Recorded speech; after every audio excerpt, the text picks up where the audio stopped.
Muito obrigada. Agora sim a gente vai ouvir a Ana Lara. Obrigada aí. Bom, então boa noite de novo, né? Mas antes de eu começar a falar o que eu preparei pra gente essa noite, eu preciso confessar uma coisa para vocês. Quem me conheceu antes de 2018, eu acho que aqui só meu marido, jamais acreditaria que eu estaria aqui hoje falando de política. Pense num ser humano alienado. Aquele ser humano que não podia ouvir falar em política, que saía até de perto, que trocava o canal da TV. Aquela criatura que a mãe falava assim: "E minha filha é político? Olha, é filho de político, não namora com ele não, sai fora que..." Então, eu sou dessa geração, eu era essa pessoa. Mas aí vocês devem estar querendo me perguntar: "Ah, tá bom, e aí, o que aconteceu que você está aqui hoje falando de política?" Então, vou contar para vocês que eu estou aqui por causa de uma menina de 12 anos, uma jovem escoteira. Eu sou chefe de escoteira de um grupo aqui de Petrópolis. Bom, antes deixa eu já falar, se eu escorregar aqui, gente, você me desculpa, para mim é tudo novidade, então assim, para mim está sendo um desafio assim, falar, né, para um montão de gente. Mas né, antes das eleições de 2018, eu e outros chefes de escoteiro fomos fazer uma atividade para esses jovens, para essas crianças, para falar, para saber o que eles entendem sobre política, sobre democracia, mas não aquela resposta do dicionário, para saber o que eles entendem na concepção dele, o que seria política para eles. São crianças de 6 anos a 14 anos que a gente fez a atividade naquela data. E realmente eu não esperava que eles fossem me dar respostas mirabolantes, entendendo tudo sobre política, até porque no nosso país não é cultural que a gente fale de política, principalmente com criança, né? Então, nessa atividade em especial, além de todas as respostas, a dessa menina me chamou muita atenção. Ela disse assim, eu perguntando, né, se ela achava que a política seria uma coisa boa, uma coisa ruim. Ela falou assim: "Ô chefe, política é mais para homem, né? E outra coisa, eu acho que é uma coisa ruim. Eu acho que política não é legal, não. A minha mãe fala que todo político é ladrão." E aquilo ficou na minha cabeça. Eu falei: meu Deus do céu, eu como escotista, como mãe, como futura pedagoga, como que eu vou deixar esses jovens que daqui 4 anos vão votar e daqui mais alguns anos eles vão talvez se candidatar, talvez serem eleitos, se eles têm essa concepção da política, né, com que intenção que eles vão entrar na política? Talvez não seja com uma boa intenção. E isso ficou me martelando. Eu falei: meu Deus, não posso viver com isso na minha cabeça, com esse peso, né? Aí fui para casa pensando nisso e graças a Deus existe o Google. Entrei lá, educação política para jovens, educação política para escoteiro, qualquer coisa que, né, fiz várias pesquisas e felizmente encontrei uma ONG chamada Politize, que capacita pessoas comuns, assim como vocês e eu, a serem embaixadores. E eu passei, aí vi que precisava passar por um processo seletivo, gravar um vídeo narrativa, falar, enfim, né, e responder questões de atualidade, né, para saber se a pessoa não é louca de tudo, né, só um pouquinho. Enfim, aí passei no processo seletivo, fomos para São Paulo, arrastei meu excelentíssimo marido aí também, né? Falei: você também é responsável, vamos lá ser embaixadores. E fizemos esse curso, essa capacitação, nos formamos embaixadores. E o que faz um embaixador? Leva educação política para todas as pessoas em todos os lugares. E a gente faz esse trabalho voluntariamente. Mas eu ainda achei que não estava completa a minha missão. E pensei assim: se eu preciso mostrar para esses jovens, mudar o conceito deles em relação ao que eles entendem sobre política, eu preciso mostrar pelo exemplo. Assim como no escotismo a gente ensina pelo exemplo. Então eu falei: eu preciso estar lá. Mas como é que eu vou fazer isso? Alienada, total, né? Não sei nem o que faz um vereador, o que faz um prefeito. Como é que eu vou fazer isso? Sem chance, né? Vou ter que ralar pra caramba. Foi aí que eu conheci o Renova BR. também precisei passar, que o Renova, diferente do Politize, é uma escola para quem quer se candidatar ou trabalhar na política de alguma forma. Que eu preparei aqui, mas por enquanto tá tranquilo. E o Renova, então, diferente do Politize, que é para levar a educação política, o Renova BR seria para formar pessoas comuns para serem políticos fora do comum. E também precisei passar por um processo seletivo, dessa vez bem mais rigoroso. Foram 31.559 pessoas inscritas. Eu até anotei aqui a quantidade de mulheres, que eu recebi essa informação agora à tarde, que eu não sabia quantas mulheres foram inscritas. Dessas 31.000 pessoas, 7.840 foram mulheres. E foram 1.400 aprovados. E desses aprovados, 433 foram mulheres, equivalente a 31% dos aprovados. É bom, né? Mas devia ser muito mais, já que somos a maior parte, mais da metade dos eleitores, né? Mas eu já vejo isso com um grande avanço. Por quê? Porque elas se inscreveram e foram selecionadas porque querem participar da política, não foram obrigadas, não precisavam cumprir cota alguma, então isso me deixou muito, muito esperançosa. E o curso em si fez com que, sabe aquela sensação que você chegou no mundo agora, que você está vendo um mundo que você não conhecia, que tirou uma venda? E nesse curso a gente viu desde da teoria geral do Estado, finanças públicas, educação, saúde pública, campanha, ou seja, um curso muito completo. Foram mais de 200 videoaulas, a gente teve encontros presenciais, a gente teve atividades de campo também com a população. Um exemplo de uma atividade dessa foi o que mais me motivou mesmo a querer participar da política, que foi um movimento chamado Renovar o Brasil. Desses 1.400 alunos que fizeram o curso, estavam representando 440 cidades, se não me engano. E nós fizemos uma ação coletiva no dia 5 de setembro, ou de outubro, acho que foi setembro mesmo, 5 de setembro, todos esses alunos fizeram no mesmo dia, num sábado, uma ação de renovação. A ação de renovação que eu fiz foi uma coisa muito simples, mas o que estava sendo visto ali era a capacidade da gente de engajar pessoas, de resolver problemas, de conseguir com que as pessoas se envolvessem com a atividade em si. Eu fiz uma pintura criativa numa escada comunitária que atende crianças das duas principais escolas lá do meu bairro. Só que a minha intenção era não usar nenhum real meu, era engajar as pessoas que colaborassem. Nós conseguimos mais de R$1.000 em dinheiro, nós conseguimos a doação do material, da mão de obra.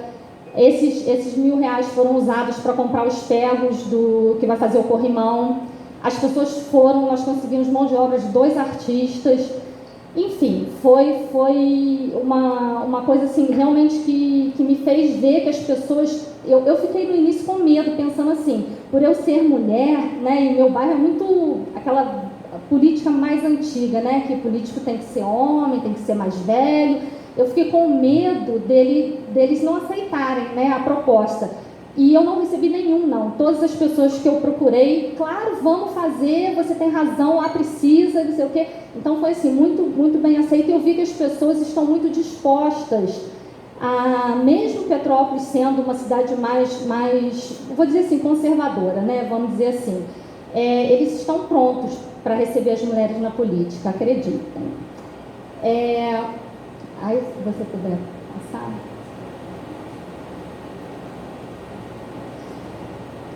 Então, como nós vimos até no vídeo anterior, nós representamos mais da metade dos eleitores. Eu vou passar essa parte, gente, é número, é chatinho, é quantidade, ninguém gosta muito de palestra assim, né? Mas é muito importante que a gente entenda de onde nós viemos, onde nós estamos para onde a gente quer ir e o que a gente precisa fazer para chegar lá. Então, eu acho importante passar por isso aqui. Mesmo a gente sendo a maior parte dos eleitores, nas eleições de 2016, nós só representamos 13% dos vereadores e 12% dos prefeitos. E o que acontece? Aí, tentando mudar essa baixa representatividade das mulheres na política, criou-se uma lei em 2019, a Lei de Cotas por Gênero. Só que, o que acontece? Isso não fez com que as mulheres tivessem mais interesse em participar da política, né? E acontece que teve um fenômeno chamado voto zero. Em 2000, eu estou fazendo colinha aqui porque número eu não sou legal, tá, gente? Eu tenho que dar uma olhadinha aqui. Pra vocês terem uma ideia, em 2008, antes dessa lei de cota, nós tivemos 1.924 mulheres que se candidataram e não tiveram sequer um único voto, nem delas mesmas. Isso foi equivalente a 3% das candidatas. Aí você vê, em 2012, depois da lei, esse número de 1.000 e pouco passou para 20.683 mulheres que tiveram voto zero. Isso a gente está falando de voto zero, sem contar aquela que só teve o voto dela, ou dela e do marido, ou dela e dos filhos. Então, se a gente for pensar direitinho, esse número é infinitamente maior, né? E em 2016, esse número baixou um pouco para 14.498 mulheres que tiveram zero votos. E o que acontece? Aí vem para mim uma reflexão. Isso são os...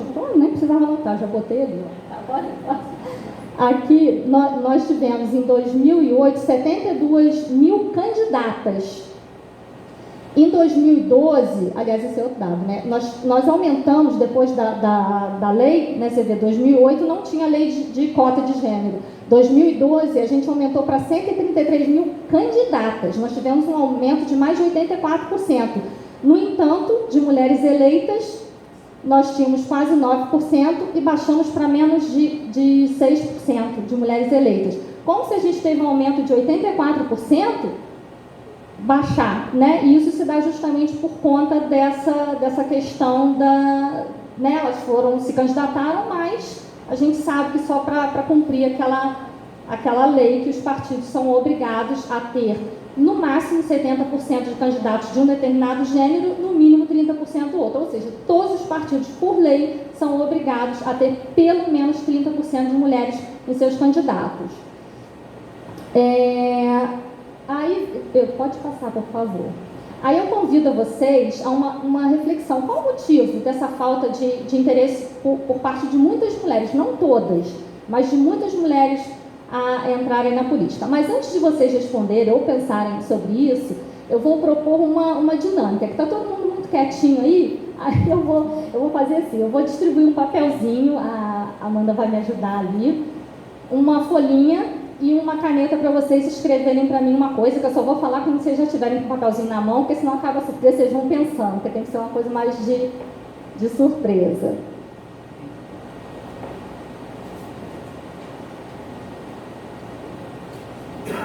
E a gente vai... Gente, sem censura, não precisa se identificar no papelzinho, assim, pode escrever o que vier à cabeça mesmo, entendeu? Sem se preocupar com... Bom, e a pergunta que eu tenho para vocês é: o que me vem à cabeça quando eu penso em política? Pode ser uma palavra ou uma frase curta, sem censura, gente. Vamos fazer isso em 10 segundos. 9, 8, 7, 6, 5, 4, 3, 2, 1. Mas antes de eu ver esses papeizinhos de vocês, eu vou contar uma experiência familiar. Eu tenho um filho de 16 anos. E ele, na verdade, é meio que meu cobaia, assim, entendeu? Tudo que eu pergunto muito a ele as coisas sobre política, porque a minha geração, quer dizer, é aquilo que eu contei para vocês, né? Então eu quero saber o que eles pensam, o que os jovens de agora pensam, independente de ser menino ou menina, né? A educação que chega para eles é basicamente a mesma sobre política. Então, eu fiz essa pergunta para ele, eu testei essa palestra lá com ele. E ele falou assim: mãe, eu vou falar 2 palavras. Política para mim é desinteressante, deixa eu ver se eu não... e complicado. Desinteressante e complicado. E eu acredito que ele não esteja sozinho, porque para mim também é. Agora, mais interessante, mas continua complicado. Então, eu acho que isso é uma grande questão, né? E aí eu fui um pouquinho além, eu pedi para ele criar mentalmente uma imagem sobre política, uma fotografia, uma figura. Meu filho, quando você pensa em política, qual é a imagem que vem para você na sua cabeça? E ele respondeu assim para mim: mãe, quando eu penso em política, eu imagino homem velho, de terno, de cabelo estranho ou careca e briga com os outros. Ou seja, eu acho que ele também não está sozinho nessa visão. Ninguém imagina uma mulher quando se fala em política. A pessoa imagina um homem com essas características aí, né? A questão do cabelo, inclusive, eu acho que é bem verdadeira. E o que acontece? Eu gostaria de saber o que vocês escreveram aí nos papeizinhos de vocês. Tá, obrigada. Vamos ver se surgiu alguma coisa nova. E aí, eu vou continuar falando porque eu estou preocupada, não sei se está no tempo, tá bom?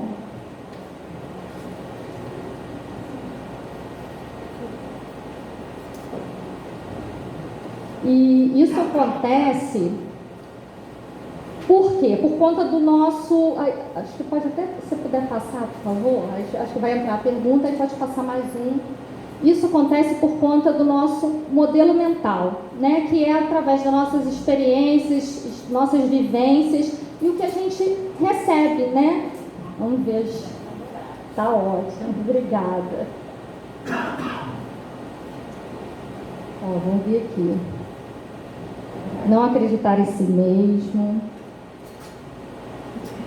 O novo. Minha mãe, essa que eu nem sei quem foi que escreveu, minha mãe. A mulher não conhece o poder que tem, portanto não acredita. E eu não entendi. Politicamente, não consegui. Medo, talvez. Corrupção, falta de preparo, injustiça, medo de ser rejeitada, receio de não ser aceita, corresponder com o meio. Então, assim, você viu que a gente teve aqui questões bem diversas, pessoas que têm um modelo mental de política, minha mãe, e outros que acham que é corrupção. Então, a gente tem esses conceitos diferentes justamente de acordo com o nosso modelo mental, aquilo que a gente vivenciou. Por exemplo, uma pessoa que já vive a política desde cedo, ela tem uma concepção diferente. Pessoas que são filhos de outras pessoas que já fazem parte da política têm um conceito diferente do que o que eu tive, do que essa menina escoteira teve, né? Então, a sorte nossa é que esse modelo mental, ele não é uma coisa estagnada, ele pode ser mudado. E eu acho que é responsabilidade nossa, enquanto mulheres, a gente mudar isso agora.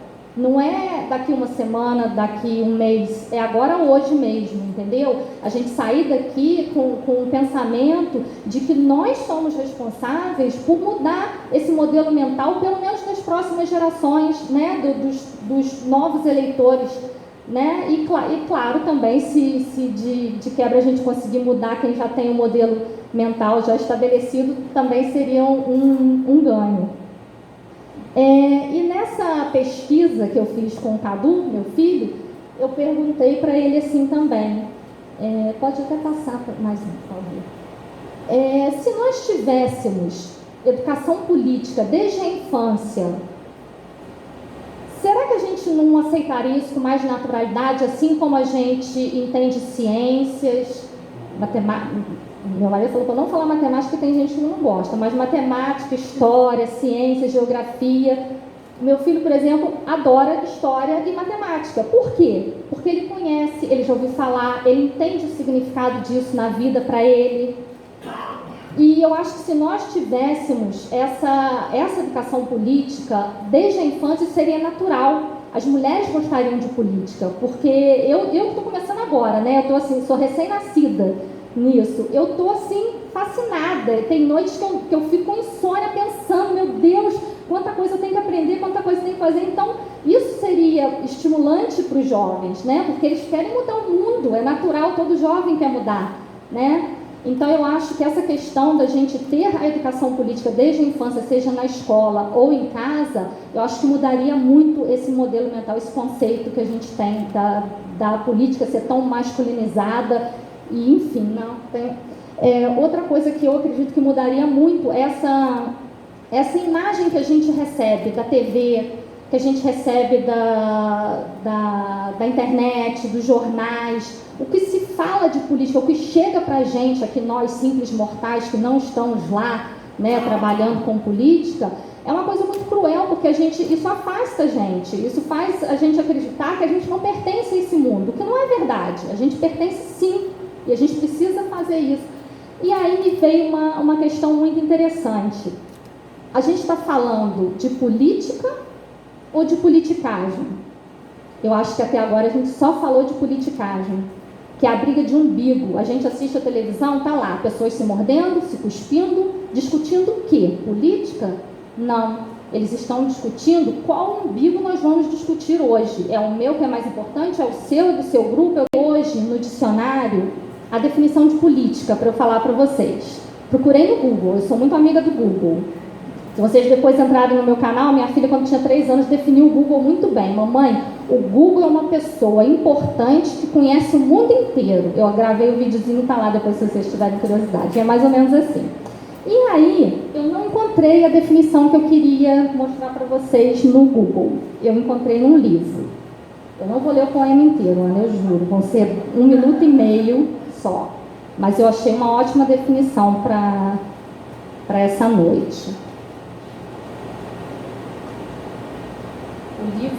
O livro é de Rubem Alves, sobre política e jardinagem. De todas as vocações, a política é a mais nobre. Vocação do latim vocare quer dizer chamado. Vocação é um chamado interior de amor. Chamado de amor por um fazer. No lugar desse fazer, o vocacionado quer fazer amor com o mundo. Psicologia do amante. Faria mesmo que não ganhasse nada. Política vem de polis, cidade. A cidade era para os gregos um espaço seguro, ordenado e manso, onde os homens podiam se dedicar à busca da felicidade. O político seria aquele que cuidaria desse espaço.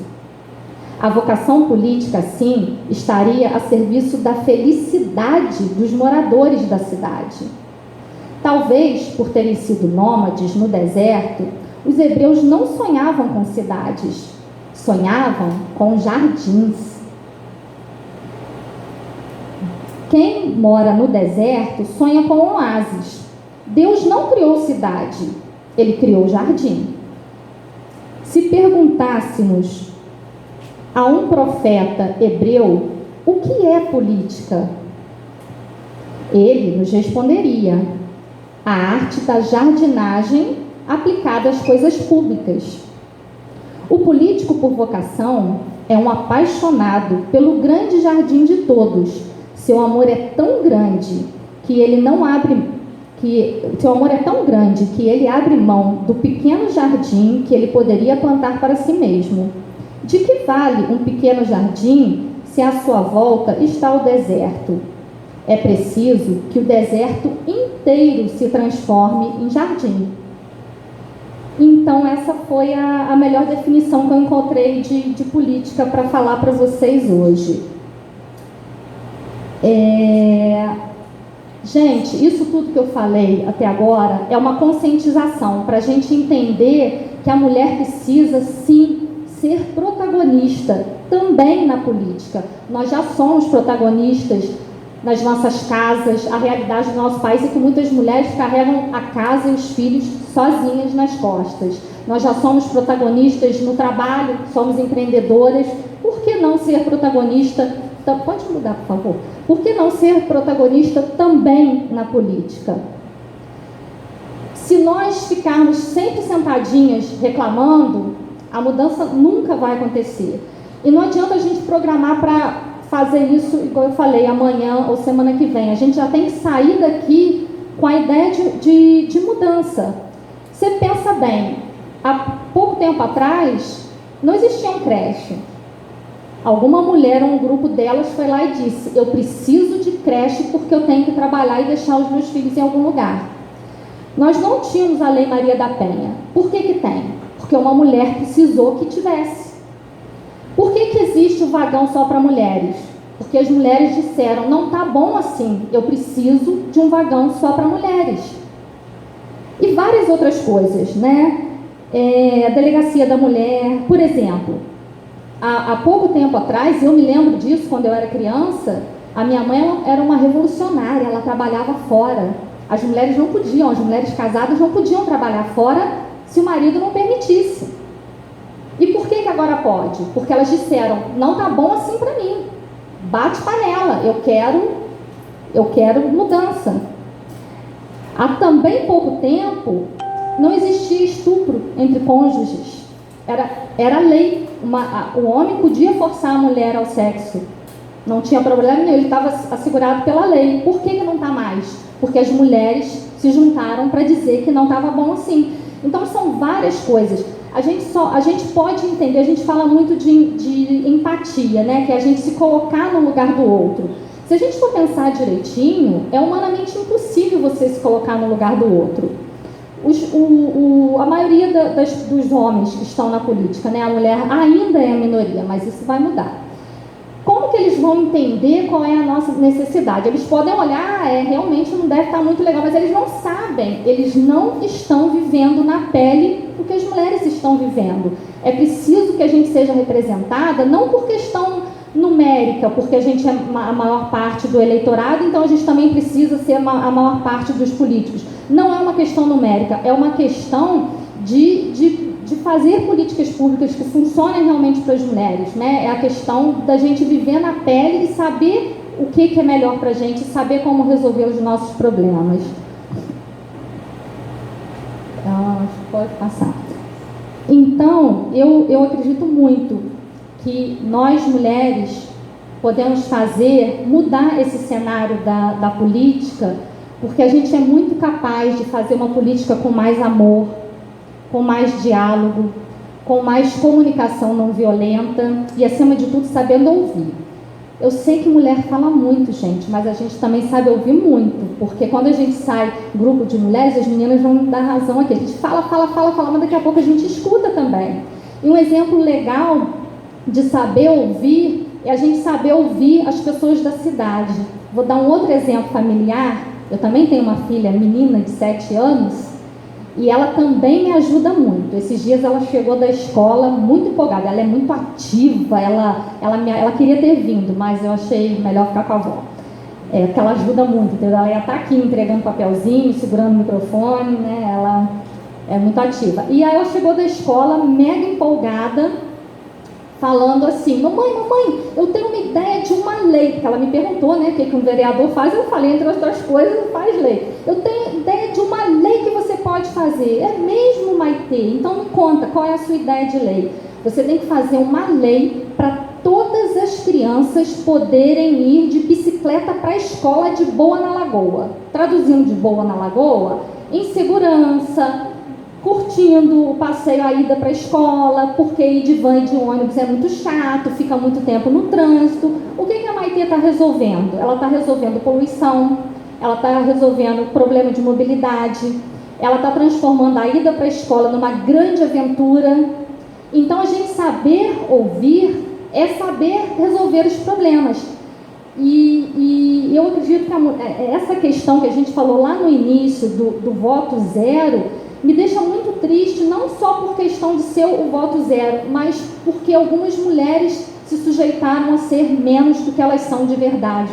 Todas essas mulheres que se candidataram e que não receberam nenhum voto, elas podiam concorrer de igual para igual, né? E como é que a gente faz para ser protagonista? Eu tenho que me candidatar para ser uma mulher protagonista na política? Não necessariamente, porque às vezes não é o seu perfil. Seria ótimo.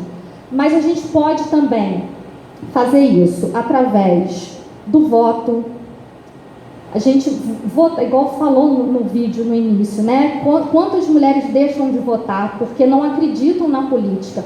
Então, procura uma pessoa, um candidato, uma candidata que realmente te represente, não deixe de votar. Se candidatar, se for do seu perfil, ou apoiar alguém que está se candidatando, ou incentivar uma amiga a se candidatar.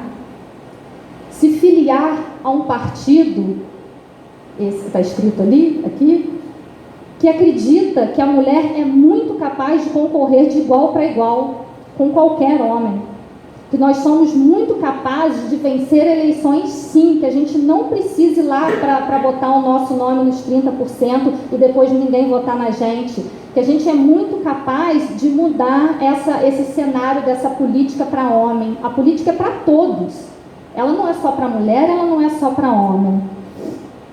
E também sendo uma cidadã ativa, porque a gente se preocupa muito em procurar saber em quem a gente vai votar, a gente se preocupa muito em tudo isso até o dia da eleição. A gente foi lá, apertou o botãozinho verde, confirma e pronto, acabou a minha responsabilidade. Na verdade, não é assim. Existe o pós-eleições. A gente tem que saber o que aquela pessoa lá que a gente votou está fazendo. Ele está cumprindo o que ele prometeu? As coisas estão funcionando como deveriam? Então, a nossa participação também como cidadã ativa faz parte da política. Você não precisa estar lá representando, mas você está sendo representado, então você precisa cobrar. Porque, na verdade, há uma mudança de conceito. Na verdade, os políticos é uma coisa inversa, né? Nós é que somos os cidadãos, cidadãos é que somos os patrões dos políticos, né? E acaba tendo uma visão que é o contrário, que eles que são os bambambãs e que a gente tem que ficar aqui pedindo pelo amor de Deus. Não, eles estão lá porque nós escolhemos que eles estivessem, eles estão nos representando. Então eu acho que um político consciente, ele tem que saber que ele tem que prestar conta para a população, sim, que ele tem que dizer o que ele está fazendo, sim. Por exemplo, se você tem uma padaria, você vai contratar um padeiro, se você nem sabe para que serve um padeiro, pode ser que você queira que ele faça uma churrascada para você, ou que faça uma paredinha de tijolos no seu puxadinho. Então é importante que a gente saiba qual é a função do político, né? Qual é o nosso papel enquanto cidadão também. Pode passar, por favor. Então é isso, olha, a política só vai funcionar para as mulheres quando as mulheres fizerem parte da política. Muito obrigada. Desculpa, eu acho que eu passei da hora, não passei não? Foi tranquilo? Então tá bom.